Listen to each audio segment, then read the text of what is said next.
Thank you, Linda. Good morning. Good to be with you. So you've described the ceasefire as tied to U.S. leverage. We just saw the Vice President, J.D. Vance, in Israel right now. He has expressed optimism that the deal would hold and wouldn't give any timeline for Hamas disarming. In your view, what are the most likely triggers that could lead to the collapse of this fragile truce? Well, the likeliest one would stem from the fact that Hamas is not disarmed yet, which means that once there are Hamas gangs roaming around the rubble in Gaza still armed, and on the other hand, there's the Israel Defense Forces, the IDF, which has not fully withdrew from Gaza, then the likelihood of skirmishes flaring up and breaking an already brittle and tenuous ceasefire are big. So the biggest hurdle, biggest obstacle will be to avoid this kind of friction. Somehow I fail to see how it can be avoided, given the proximity of Hamas to Israel and the fact that we're talking about a dense but a relatively small area. And Alon, you say Prime Minister Netanyahu signed the ceasefire agreement under duress and is now trying to reshape it. Yes. What maneuvers or political signals do you anticipate from his office, either to renegotiate the terms or distance Israel from the US-backed framework entirely?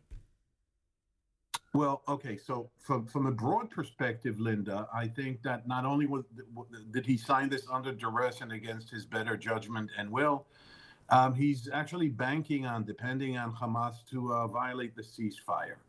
And in order to do this, he's going to exercise restraint as he has been asked by the U.S. And in that respect, Vice President J.D. Vance's trip here emphasized and hammered in the American commitment, at least to the ceasefire. So Mr. Netanyahu will be relatively restrained here, but here's the counterintuitive, so to speak, or heretic view that I'm proposing to you or to the viewers via you here. I think that Mr. Netanyahu is trying to convince Mr. Trump. I don't know how he's doing this via J.D. Vance, via Marco Rubio, the Secretary of State, who reportedly is also expected to visit here in the next few days. He's trying to relay the following point, to convey the following point, that even if the ceasefire breaks and Israel is required to launch one big, swift, decisive operation, as he likes to call it, which we know nothing about, even if that happens, it actually increases the likelihood of the next phases of the plan being implemented. Basically, what he's saying, he's trying to manipulate the agreement into saying, okay, we need one more offensive, one more military campaign, and then we could start afresh. I doubt this will happen. He had 2 years. There's nothing that indicates that such an operation would be swift and decisive and that the next phases will be implemented shortly thereafter. But the most important thing, Linda, is that Mr. Netanyahu cannot allow for the next phases to actually be implemented because they involve things that he has pledged not to do. The Arab Interim Force, the so-called International Stabilization Force, supported by or with the participation of the Palestinian Authority, and the link to the West Bank, these are all things that he can't have.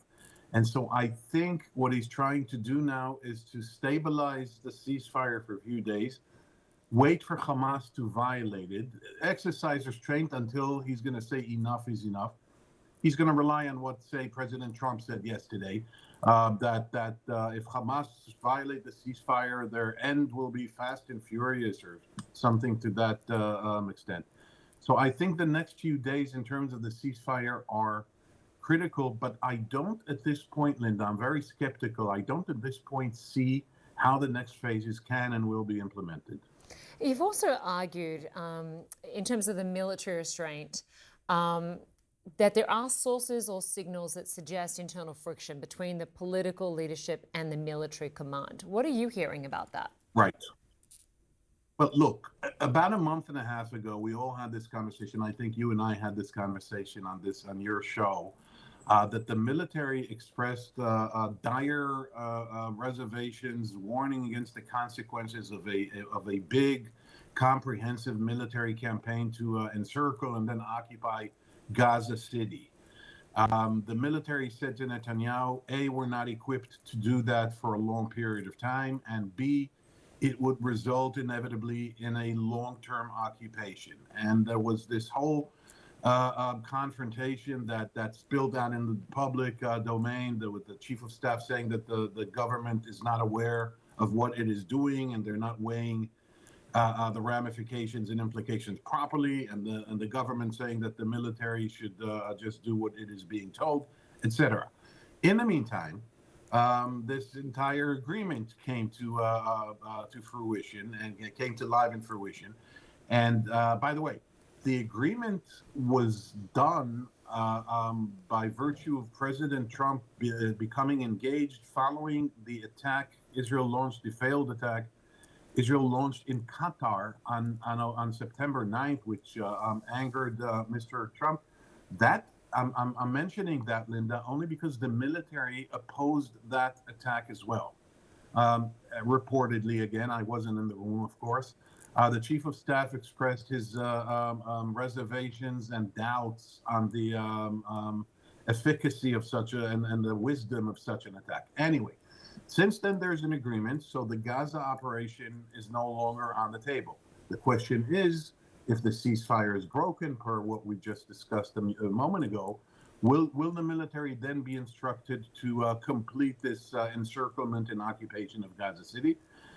There is one added advantage, and that the military's previous claim was that this would endanger the lives of hostages, but now, thankfully, the hostages are back home, live ones at least. And so this argument is off the table. It remains to be seen if the military is happy with these kind of plans, and it remains to be seen, indeed, if the ceasefire is broken. Alon Pinkas in Tel Aviv, always great to get your analysis. No doubt we will talk again soon. Thanks so much.